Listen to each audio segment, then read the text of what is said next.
রাজশাহীর তানুরে আদিবাসী শিক্ষার্থী ধর্ষণ মামলার একমাত্র আসামি ফাদার প্রদীপ গেগরিকে বেকসুর খালাস দিয়েছেন আদালত। শনিবার বিকেলে রাজশাহী নারী ও শিশু নির্যাতন দমন ট্রাইব্যুনাল 1-এর বিচারক শারমিন আক্তার রায় ঘোষণা করেন। আসামিপক্ষের আইনজীবী জানান, অভিযোগ সন্দেহাতীতভাবে প্রমাণিত না হওয়ায় অভিযুক্তকে খালাস দেন বিচারক। রায় আসামিপক্ষ সন্তোষ প্রকাশ করলেও রায়ের বিরুদ্ধে উচ্চ আদালতে আপিল করার কথা জানান বাদীপক্ষ। মেহেদী হাসানের ছবিতে রাশিদুল হক রুশোর প্রতিবেদন। রবিবার ঠিক বিকেল 4টায় তানোরের আদিবাসী শিক্ষার্থী ধর্ষণ মামলার রায় দেন নারী ও শিশু নির্যাতন দমন ট্রাইব্যুনাল 1। রায়ে বলা হয়, আসামির বিরুদ্ধে অভিযোগ সন্দেহাতীতভাবে প্রমাণিত না হওয়ায় বেকসুর খালাস দেওয়া হয়। রায়ে সন্তোষ প্রকাশ করেন আসামিপক্ষের আইনজীবী। তিনি বলেন, উদ্দেশ্যমূলকভাবে হেয় করতেই ফাদার প্রদীপ গেগরির বিরুদ্ধে ধর্ষণের অভিযোগ আনা হয়েছিল।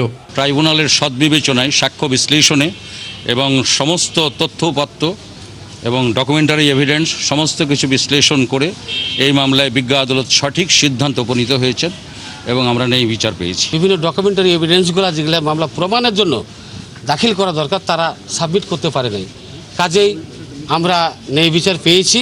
এদিকে রায়ে হতাশা জানান বাদীপক্ষ। এই রায়ের বিরুদ্ধে উচ্চ আদালতে আপিল করার কথা বললেন বাদী ও তার পক্ষের আইনজীবী।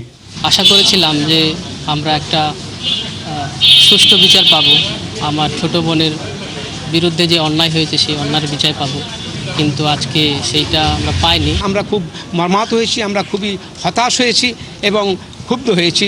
এই জাজমেন্টটা হয়েছে, এই জাজমেন্টের বিরুদ্ধে আমরা আপিলে নিশ্চয়ই যাব। 2020 সালের 26শে সেপ্টেম্বর রাজশাহী তানোর উপজেলার সাধু জন মেরি ভিয়ান্নি গির্জার পাশ থেকে নিখোঁজ হন 7ম শ্রেণীর ওই শিক্ষার্থী। 3 দিন পর ওই শিশুকে গির্জার ফাদার প্রদীপ গেগরির ঘর থেকে উদ্ধার করে এলাকাবাসী। পরে মেয়েটির ভাই বাদী হয়ে প্রদীপের নামে ধর্ষণ মামলা দায়ের করেন। রাশিদুল হক রুশো, 71, রাজশাহী।